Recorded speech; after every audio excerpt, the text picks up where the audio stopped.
Welcome to the Good Divorce Show, where we can help you learn how to navigate the journey of divorce with less conflict, less debt, and equip you not to just get divorced, but also learn how to be divorced.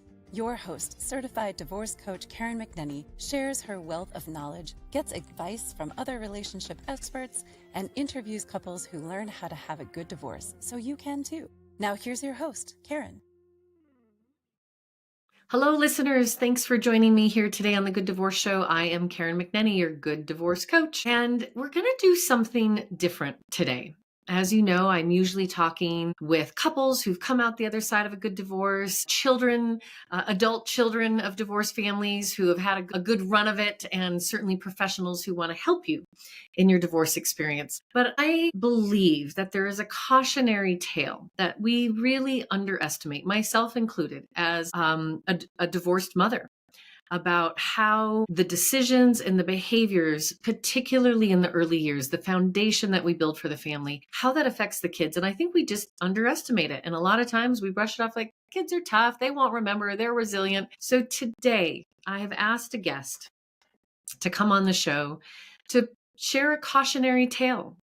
Missy Miculka, her parents, they divorced 42 years ago. And there is still a shadow and an echo from the things that they did. And no shame here. All we're trying to do in the spirit of, and the words of Maya Angelou, is when we know better, we do better.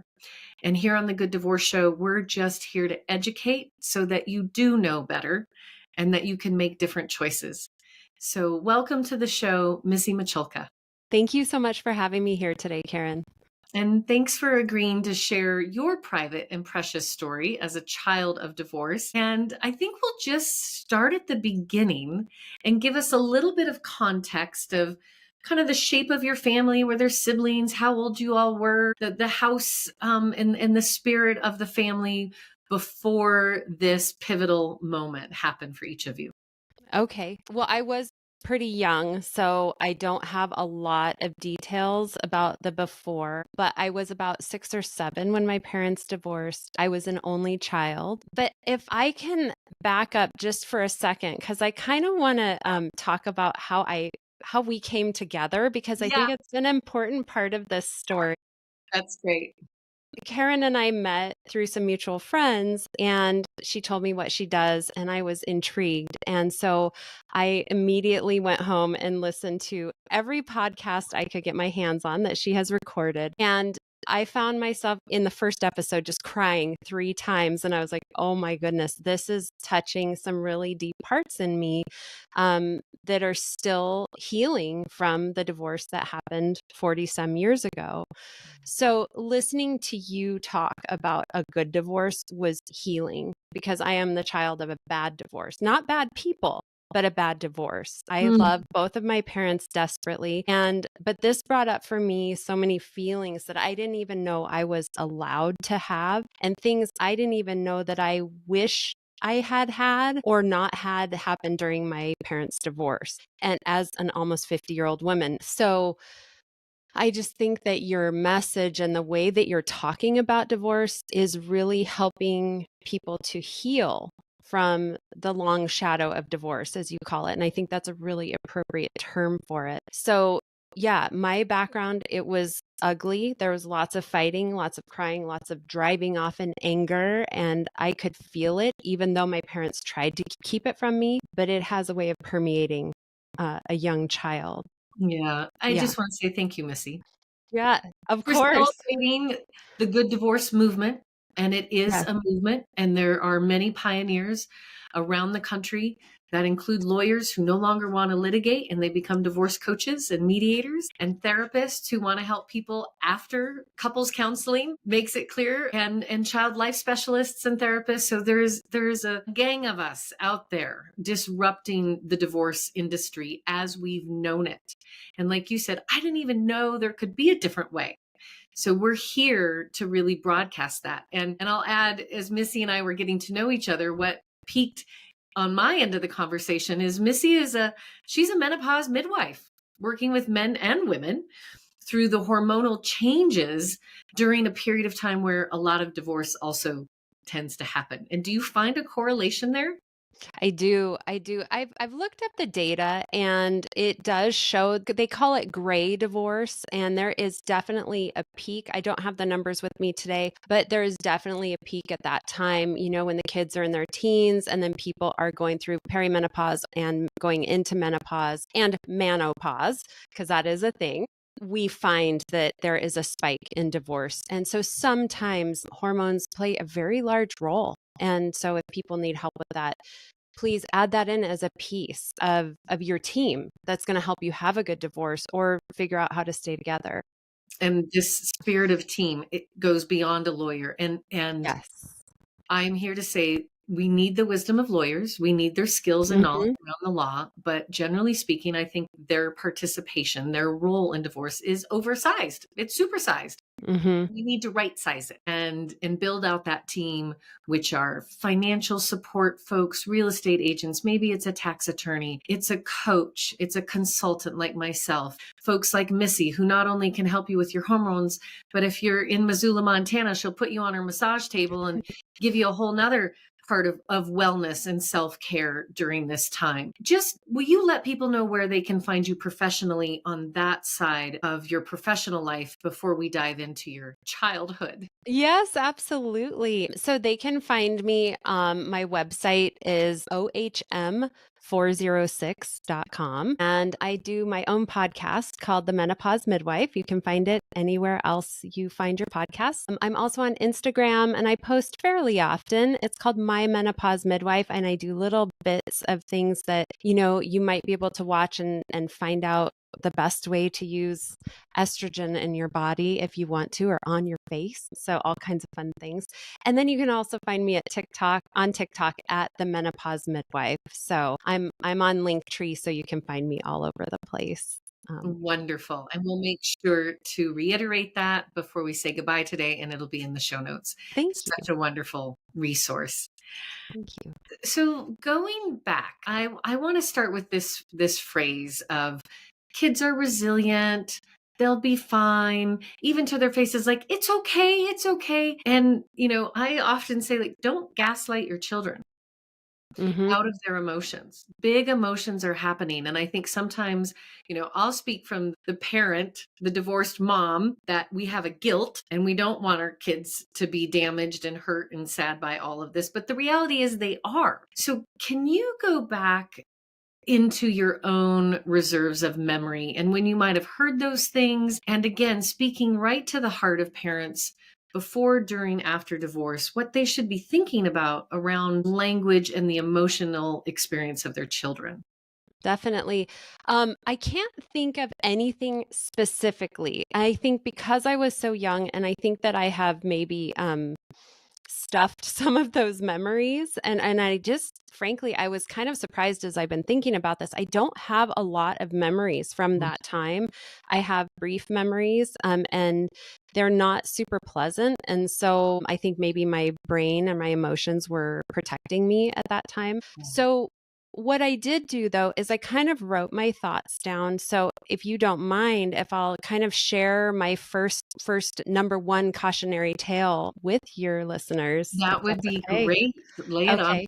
Just We're so I all don't forget ears. anything. So, well meaning people say things like, she's resilient. She'll be fine. She knows you both love her. She still has the best of both worlds, which I did. I have two amazing parents who love me, but these words and sentiments were not helpful. Well, why not? But these sayings don't let kids be sad, mad, angry, and grieve. It's hard enough for kids to know that their parents are suffering because kids already feel like they have to try to I'm sorry, not solve, but to be the salve for both of their parents. And kids don't get to grieve their own loss. So even if the divorce is for the best, I just realized literally 2 months ago at 48 years old, after listening to your show, that this happened to me, that I never got to grieve my loss. And I was always trying to make it feel okay to my parents. I was always under the impression that these sayings were a kindness from others and that they were okay, which I think people are well-meaning, but really in a way these are statements are gaslighting, like you already mentioned, gaslighting the true feelings that are happening in young humans. And I realize that it's impossible to prevent or control what other people say to your kids, but this is where parents can, and I think need, to open the conversation up with their kids about being mad, sad, scared, and grieving. And then just to help them know that it's okay to feel this way and that the kids don't have to make the parents feel better. And so I think it's also a really great time to bring in a therapist if you don't already have one, so that your kiddo has a place to explore these feelings. So I'm not sure what better language is in this uncomfortable setting when you find out that someone's getting divorced and you know they have kids and you love their kids and you want to say something. I don't know, Karen, maybe you have some great language around this with your experience, but I was hoping to come up with a solution, but I didn't have one. Well, I think your words are full of a lot of wisdom, Missy, and it's not always what we do that matters, it's what we don't do. Mm-hmm. And your messaging really is about a little less of putting a giant Band-Aid on a gaping wound. Mm-hmm. Just acknowledging the wound. And in terms of communication with kids, like my clients and I, we spend a lot of time setting the stage for that first conversation. You know, my ideal clients are the two parents who've just decided that it's become clear. We're at the fork in the road. We're going to get divorced. And everyone's like, okay, call a lawyer. I'm like, no, don't. That's not your first call. Call a Karen, call a good one, call a coach, call your therapist, right? But even like couples therapists, in my situation, we were graduated from couples therapy. Like our work here is done. I'm like, can you keep working with this? Like there's a lot of conversations we need to have. Mm-hmm. And they were like, well, not really. It's kind of out of my expertise. So thank goodness divorce coaching and a lot of mental health professionals are coming into this arena. And so we spend a lot of time considering what's the conversation we're going to have with those children. And if there's a 13-year-old and an 18-year-old in the house, it's probably two different conversations that merge, usually giving the older children an opportunity to have their experience and questions, because we also want our language to be age appropriate.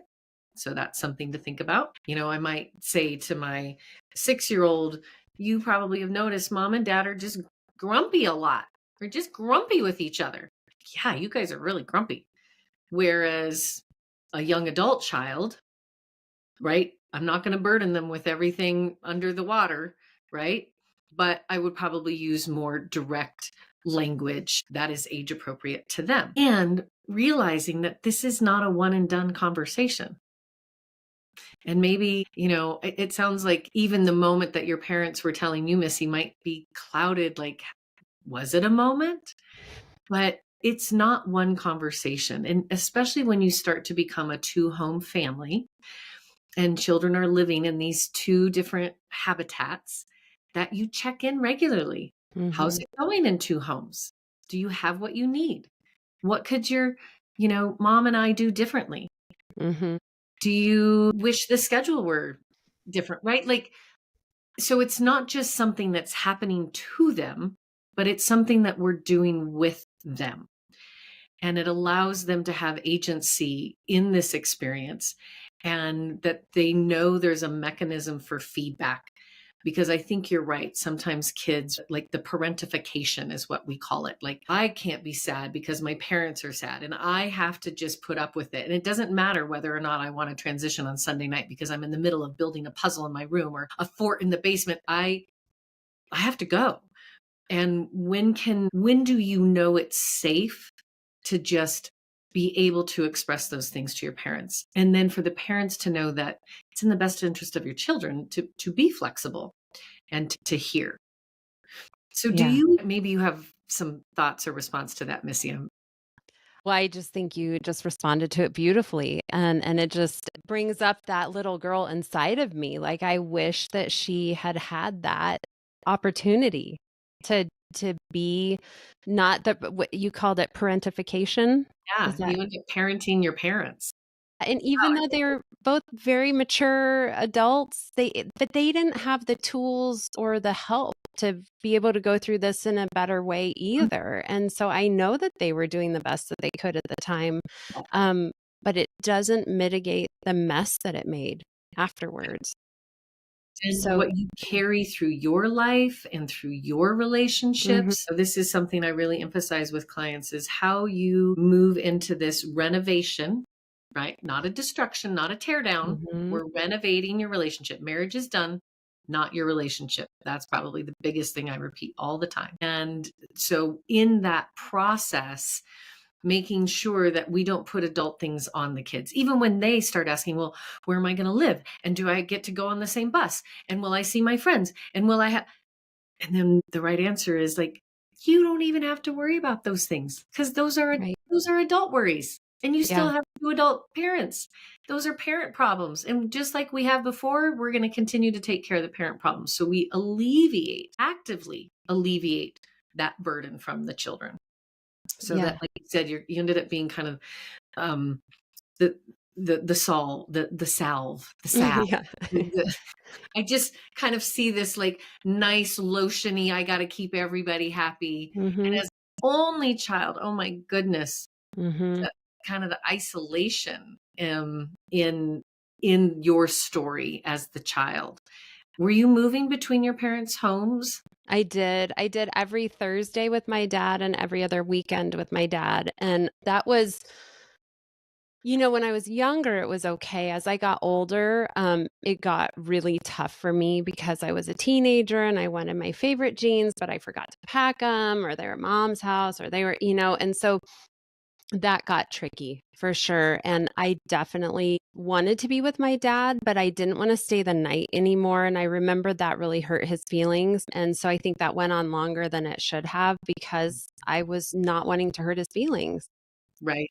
And did the schedule stay all the way through high school, one Thursday night and every other weekend? Yes, Never changed. it did. Never changed. No. So, and my parents didn't fight about that. That was always that was the way it was. And they both really respected each other with that. But it was a weird schedule. I don't know that it was a fit. It's still common. And Is it? dads, I'm talking to your heart. I think sometimes they get the short end of the stick. Oh, definitely. There's a mom bias. And it was just the standard practice. You'll get one night a week and every other weekend. And maybe because I've dated a lot of divorced dads in the 13 years since I've been divorced, like, I just want to be a dad, not just an ATM. Yeah. I want time with my children. And we know there's empirical data how important it is for kids to have equal access to both parents when it's healthy, when it's safe. Of course, there's always a caveat, but we're just talking about the normal neurotics, right?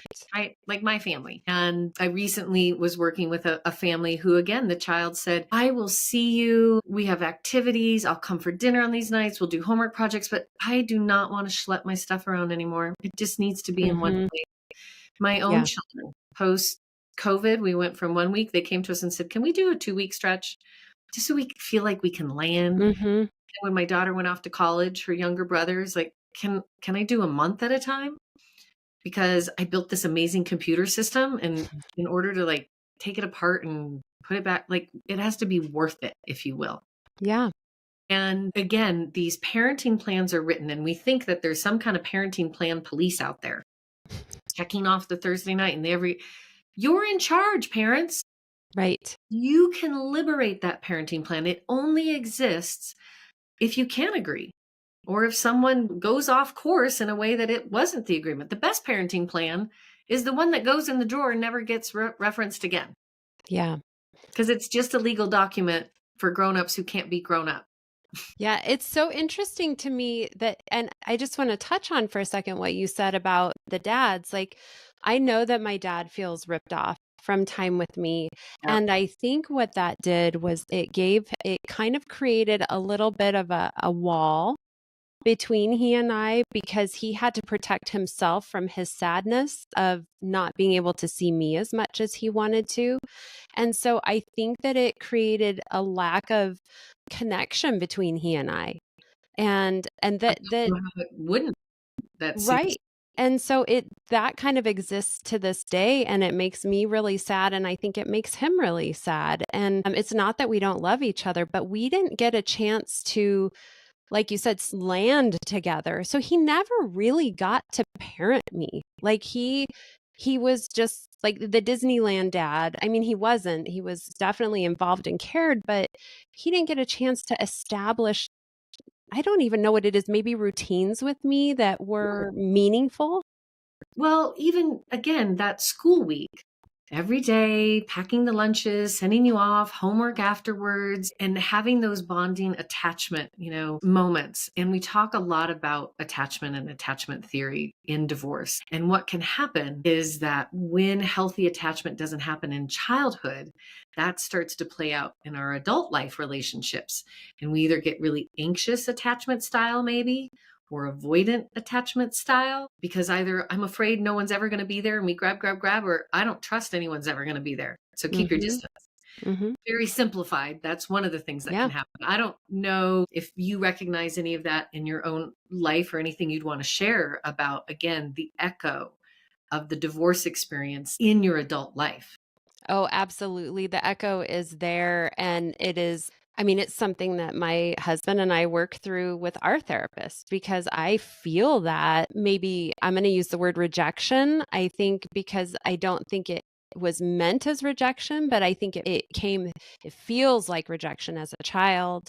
And then as an adult, you kind of have that in your mind that, oh, if someone isn't giving me as much attention as I need, or the right kind of attention, I'm not doing my part enough. And so you do some, I don't want to say clinging. I don't know what it's called. I'm still kind of working through what that looks like, but I'm able to kind of put my finger on some of that now, the need that I have to fill that gap. And so my husband's understanding that too. And so that's been actually really helpful for us as we work through this stage of marriage. We've been married for 26 years.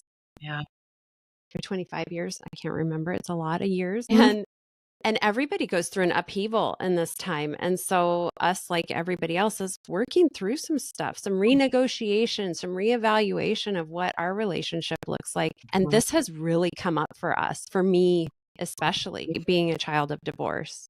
And in your particular story, there's a gendered issue, and not all marriages and not all parents are heterosexual in traditional ways we think about it. But for you, because your father was the absent one, and it's always important, that attachment.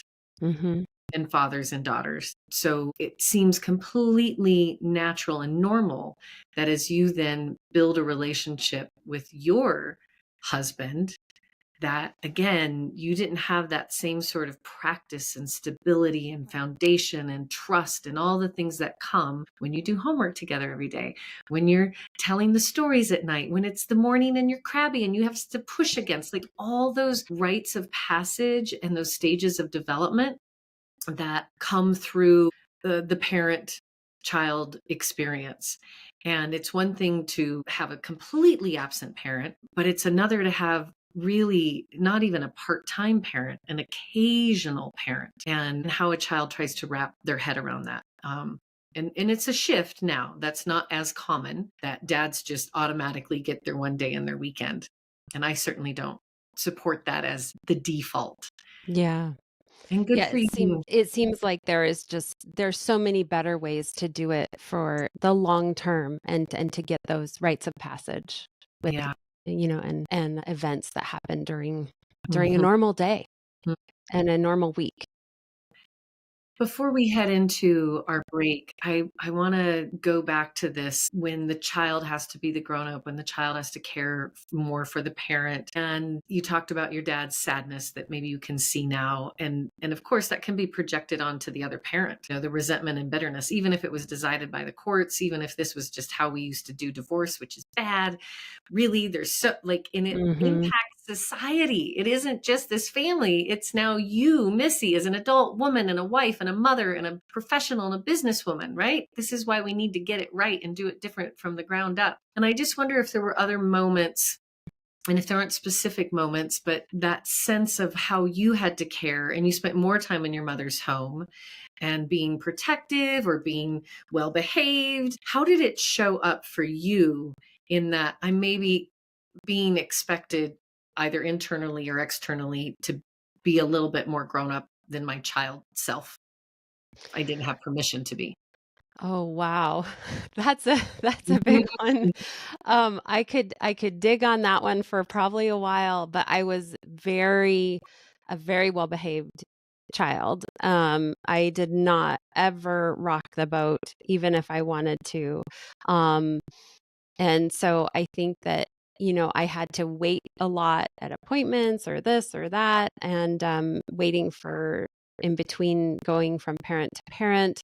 Um, and I just knew that I needed to not be disruptive. And so I suffered. And I don't mean suffer in the, like, I don't want to take away from people who've truly suffered with like violence and things like that. Nobody was hurting me, but I think I tolerated a lot of things that I can't imagine making my kids tolerate at this point. And yeah, I can't. I'm sorry, I'm a little on the spot with that question, which I love that question. I just can't think of examples, but that is Yeah. definitely a thing. I felt like when I became a mother and I saw how my son was, my first child, my son was very immature at these junctures where I remember myself having to be so mature. I was like, what is going on? But then I remembered, oh yeah, I had to grow up a little too fast. And Mm. so this is really great that he's being ridiculous and silly and loud. And I was not loud. I was very shy,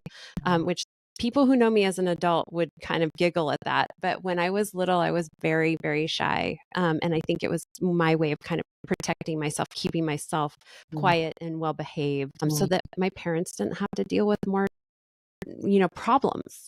Mm-hmm. Just, I want to go down one more pathway Mm-hmm. in this two household life and your thoughts around even the language we use. Well, your mother, your father. And when we live together, like, hey, mom, mom's going to pick you up, not your mother will be picking you up. Like the tone, the language. What do you have to say about that, Missy? Oh my goodness. Okay, tone and language is huge. One of the things that was the hardest for me was anytime my dad would talk about my mom, it was your mother. And it was as though he was choking on the words every time he said them. Um, and I would ask everybody to please use the familiar. It may be hard at first, but I promise it'll go miles for your kids because it will help them feel comfortable sharing both parts of their life with you. And this concept of living half lives was really highlighted in your conversation with Ms. McGee. I'm sorry, I forgot her Yeah, first name. Christina McGee. And Christina she's McGee. a amazing pioneer in this movement. Oh my goodness. I mean, she just broke that open for me. Your conversation did. It was like, it is like living a life that you can't share with your other parent. So, and because every person is half one parent and half the other. And so if you go home to share with your dad about what you did with your mom that you really loved, you're going to cut pieces out. You're going to start holding back because you see their face change, you hear the tone change, the words physically change to your mother, or the tone is so different when you start talking about those things or you get ignored. All of those things happen to me on the regular basis. And I don't believe that my dad was being mean to me. I believe that he was trying to preserve his own pain. And it just felt awful to him. But I started just cutting myself in half and not sharing those things with him. And therefore taking that wall that we already talked about that I think we built or had built for us by the courts and the time, and just made it even thicker and higher. Right. And that's not okay. So I would just ask people to please, please, please, as your second cautionary tale, is use the familiar, not your mother, your father. Your tone and your word choices, they mean so much and they impart so much to your kids. So when I hear my dad say your mother, even to this day, it just squeezes on that anxiety button inside of me. So yeah. Sometimes I think parents can fall into a dynamic of competition. Yeah. I want to be loved more. I'm going to do more for you. I don't want to hear about, as if you don't want the other parent to succeed in their parenting role. Mm-hmm. And again, I think that can come out of damaging divorces that automatically put two parents in an adversarial position. And that is what the legal system does. As soon as you call two lawyers, you're in a battle. Unless it's a Right. cooperative or a collaborative process, and those rare lawyers who really neutralize, but they are trained to represent and fight for their client. And so they have to stay on the other side. And things that weren't a problem can become a problem. And all that damage that comes out of those adversarial and litigated divorces, it leaves a ruins for the family, and it's hard to sometimes move through that. And for those of you who maybe have come through a dumpster fire of a divorce, I like to say it's never too late to have a good divorce. It never, never is. And you can elevate beyond that and celebrate your child. You know, Christina McGee, one of the things she says is, you just need to love your child more than you hate their other parent. That is so true. Most of us can say, oh, I totally love my child, even more than that disdain or that irritation. And that is asking a lot for some folks. But Missy Miculka is here today asking you to do that very thing. And as an adult child of divorce, we are digging into her story and her perspective and the memories. So grateful. We're going to come back from the break and talk a little bit about introducing new people into the family and how the families grow and how that also deeply affects the child. Stay tuned.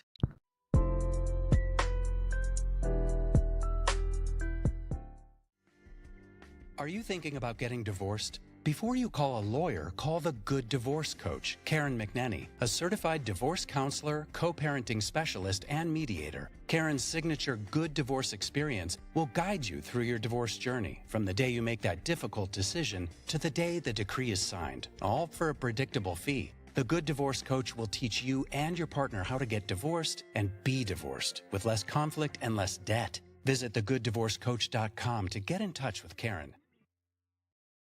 Now, back to the show with Karen. Thanks for staying with us today here on the Good Divorce Show. We are chatting with adult child of divorce, Missy Miculka. She is also an extraordinary menopause midwife and helps people manage their hormones and their wellness through transformation. And we all know divorce is a very significant transformation. And today she's bringing her wisdom, her story, and her heart as you reflect on your own experience as a child of divorce, and some cautionary tale and some, well, direct requests of what you would like to ask of other divorced parents to do. Welcome back to the show, Missy. Thank you. So often, post-divorce, families grow, they morph, they become blended. There's step kids, there might be new biological kids, new partners. And I just want to ask you to reflect a little bit on how that went in your family, what you noticed, how it affected you. And now as an adult, what recommendations would you give to parents who are facing their own new relationships? Well, I have a lot to say about that. Bring it, sister. Yeah, I mean, I am going to read from my notes again, just because this is a really loaded topic, I think. And so I'm going to read my notes, and then I think we could probably have a conversation around it. So my cautionary tale about introducing the next person is this.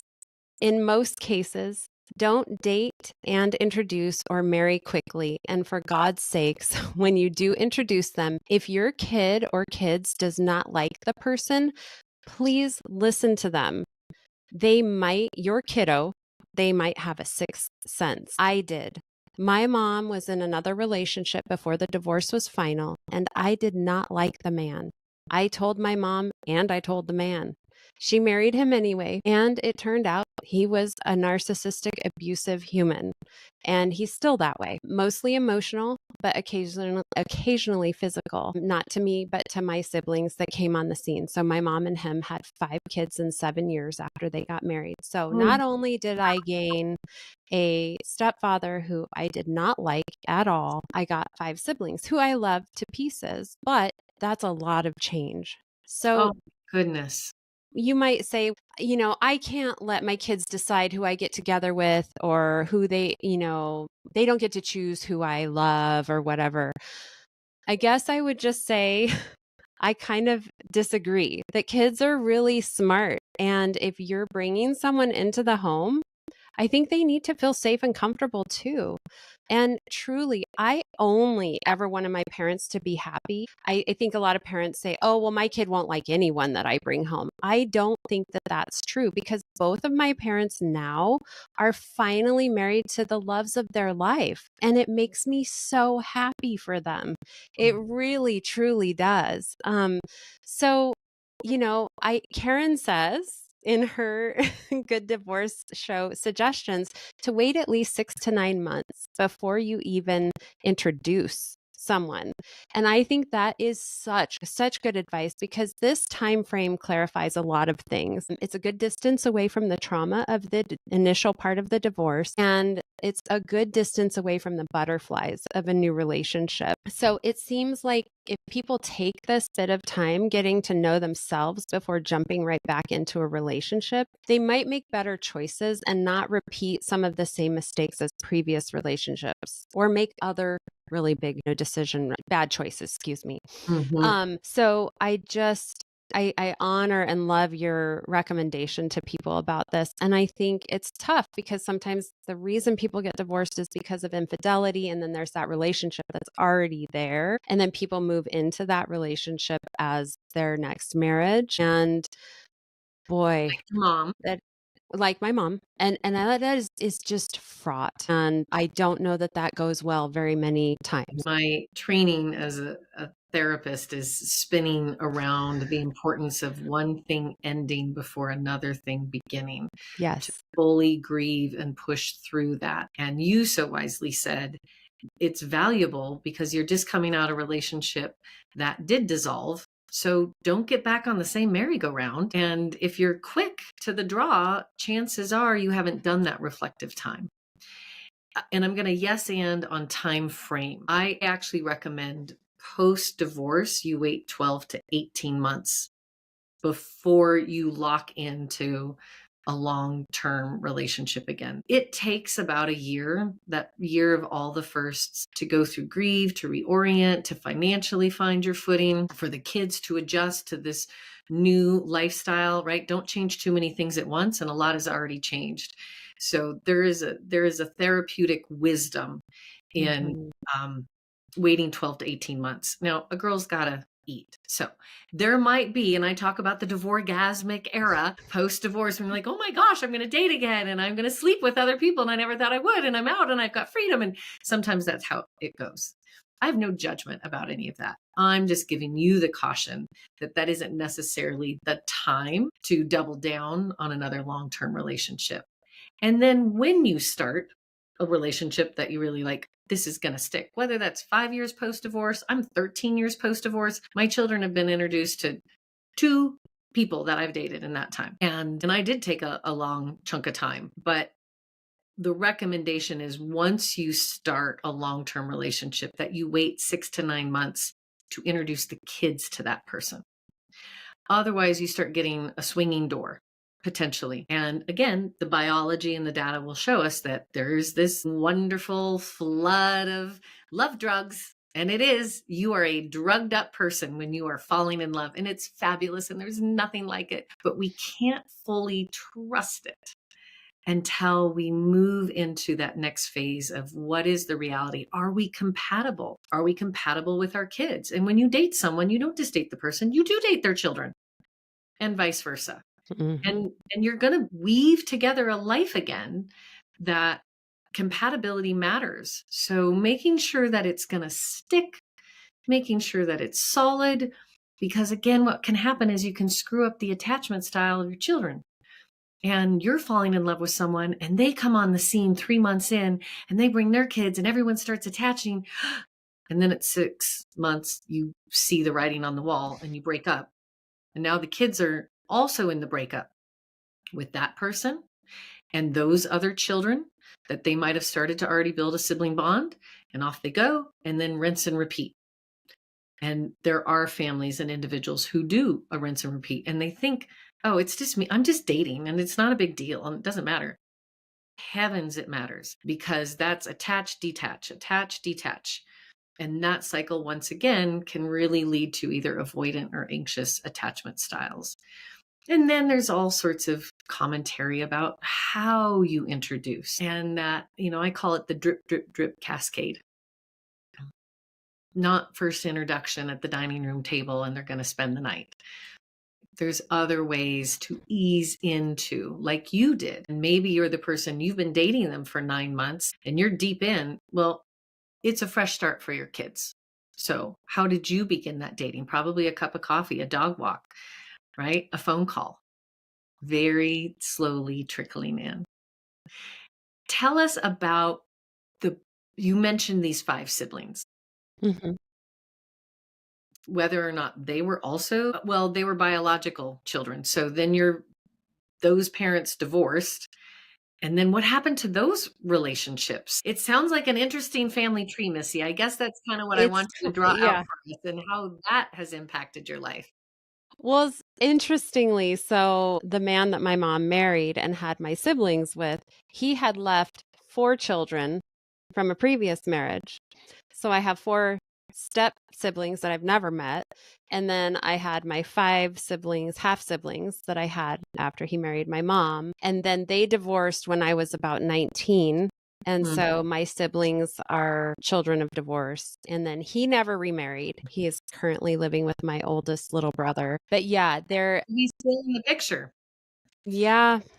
That is a whole nother interesting dynamic where he was not good to them. And now my brothers in particular are, I want to say, like circling the wagons around him. It's kind of a strange dynamic, but I think everybody wants their parents. And I think that's what's happening. So yeah, the kids were in their teens. My siblings are much younger than me, so they were in their early teens when he and my mom divorced. And so I think, they're all kind of youngly married with littles, and so they're going to be dealing with this stuff probably as they hit middle age too, or if their relationships fall apart, which I don't wish on them, but we just know life happens. So you were the first to launch out of the house and out of kind of that family network.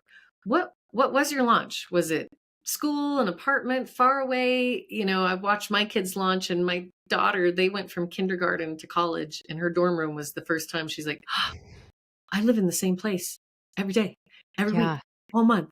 I don't have to think about it. Yeah, we're solid. That is actually pretty amazing.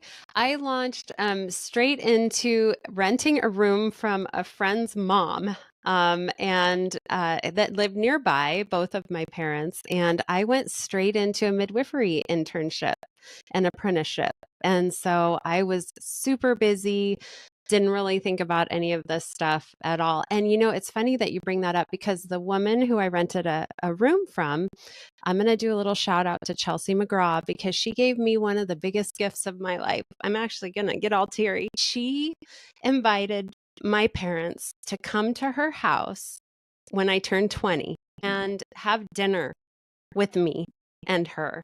And it was the only time I remember, as in all my memory, of spending time with my parents that was actually not awkward.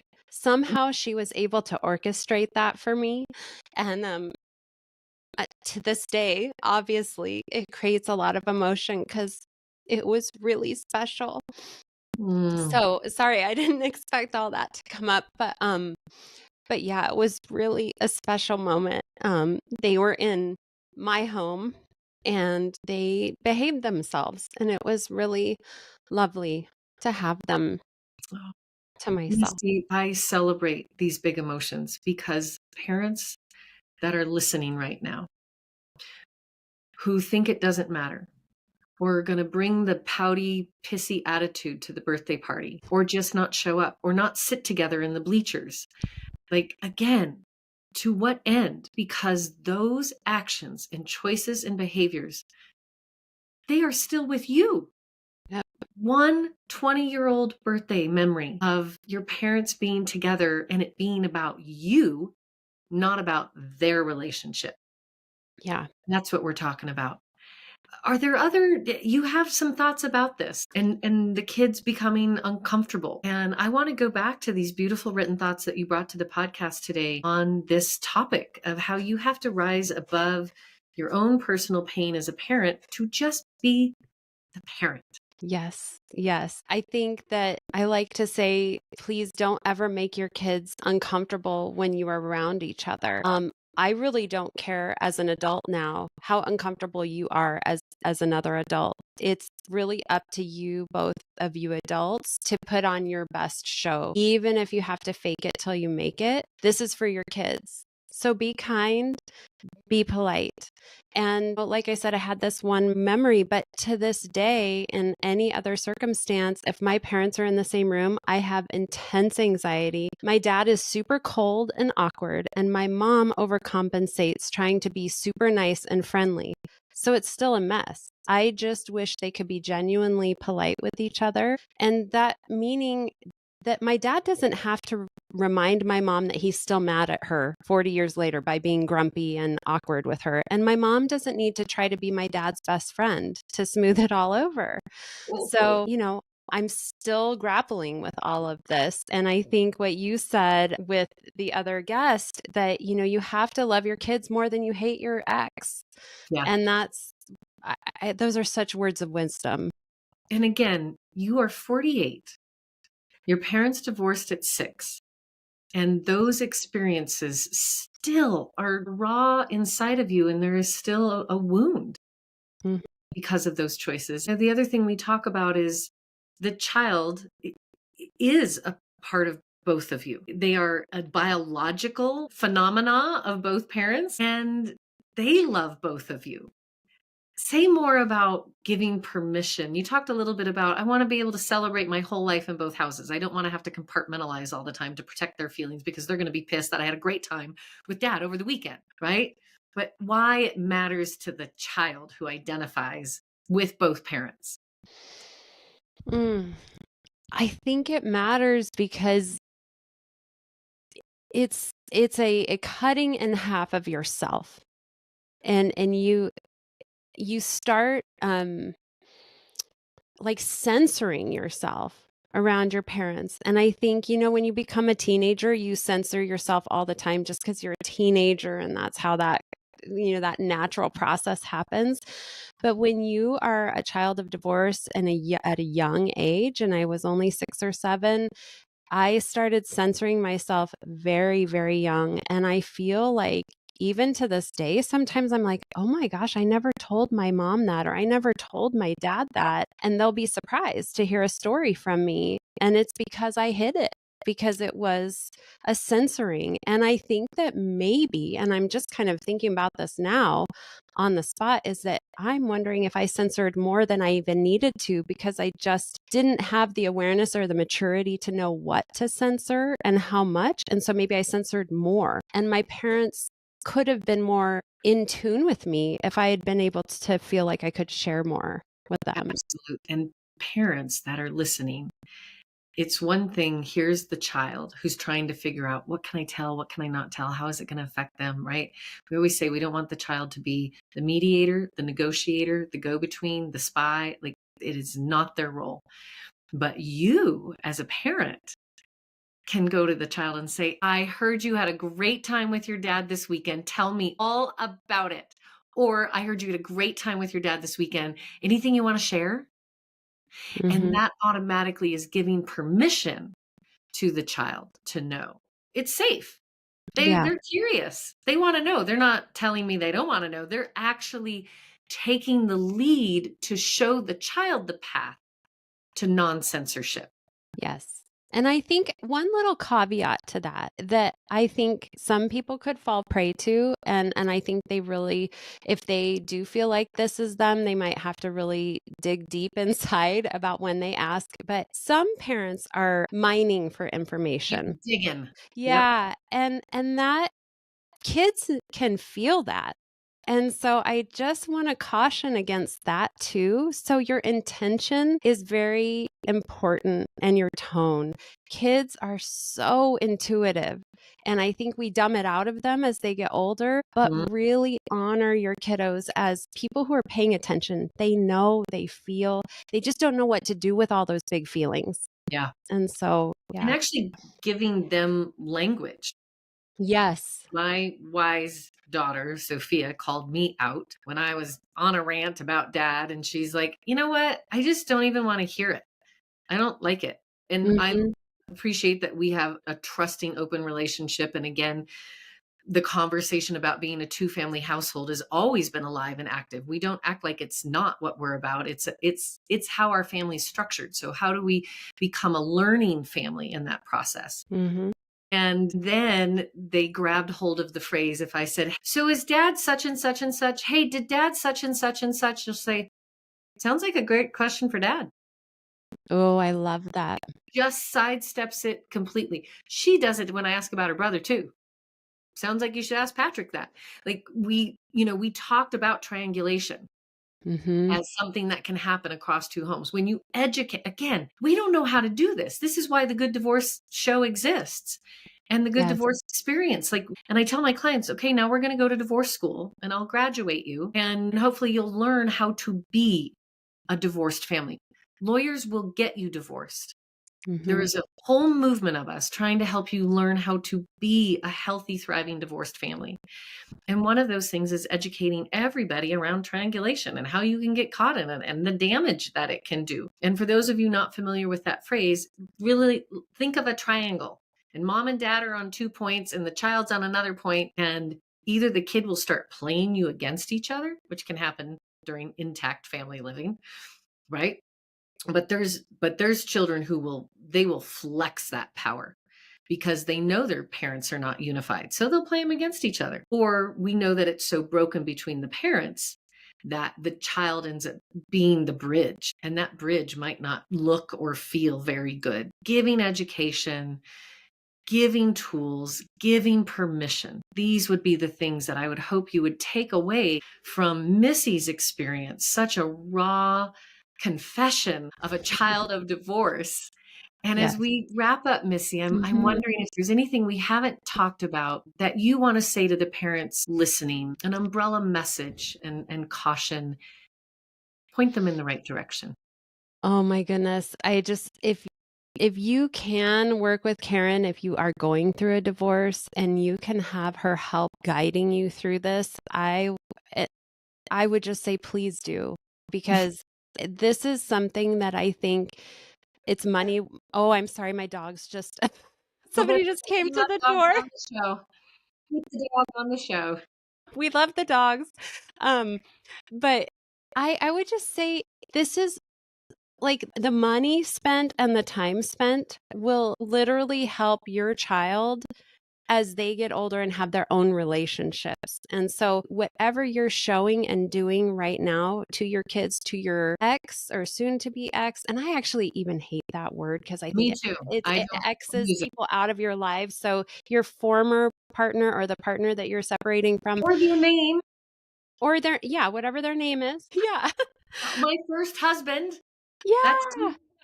He is my first husband. There haven't been others, but my first husband, right? Yeah. Language Language is so important. It matters so much in the triangulation that you bring up. I mean, we didn't even touch on that. That literally my mom asked me a question for my dad the other day that had to do with his business. And I said to her, for the first time in my life, I said, wow, that sounds like a question for my dad. Now, why don't you call him at 48 years old? Yes. And you know what? She received it really well. And then she let it go. Or I don't know if she called him. I don't care because it's not mine. So anyway, please don't make your kids wait till they're 48 to figure this stuff out, and get some help with Karen or with someone like Karen, because it is invaluable. And I think it'll make you happier too, but it also will just really help protect your kiddos through this process. Well, thank you for that endorsement, Missy. And I do tell my clients that I don't work for them. I work for their kids. My clients are the kids, and I'm here to protect your future. Yeah. That's the So part true. that matters. We cannot fix the past. It No. already did all that trouble. So Mm-hmm. going forward, do no more harm. Yes. And we're going to renovate your family. Yeah. It's still a family, and it is a forever relationship. Yep. If you entangled your DNA, that's a long, long journey. What do you want to look like? Design your divorce. And again, whether it's with me or another coach, we're coming up out of the woodwork everywhere. Google it up, find someone locally, reach out to me for other resources. Thank you so much, Missy Miculka, not only child of divorce, but wise woman, entrepreneur. Again, remind us about the services that you're providing to all of us beautiful, messy, wounded, aging people out there in the world. Well, I love to support and care for the people in my practice. I take care of mostly women in the perimenopause and menopause intersection of life, but I will see men as well. And we work with bioidentical hormone replacement therapy. We also work with nutrition, and I love to have kind of wraparound care. I also am a massage therapist, and I use a red light, and I have an infrared sauna. So like Karen said, if you're in Missoula, check me out. But really, if you ever need to just chat with someone about the health component of this, I'm available, and I'm really accessible, because to me, these things need to be accessible to women and to families. And so I'm here. Check me out if you ever want to see if I'm a fit for you. Give us your website one more time, Missy. Yes, I'm at ohm406.com. Wonderful. And listeners, I just want to celebrate your intent today of taking time to learn how to be a healthy, functional family, even through divorce, that you care enough to do it differently. And one family at a time, we are creating a movement of more dignified divorce with less debt and despair. And remember, everything will be okay in the end. And if it's not okay, it is not the end. Thanks for listening. Do you have questions or thoughts about this week's episode? Let us know by following the Good Divorce Coach on Facebook and Instagram at Good Divorce Coach, and leave a comment. And be sure to tune in every Monday at 10 a.m. Pacific, or listen anytime wherever you get your podcasts.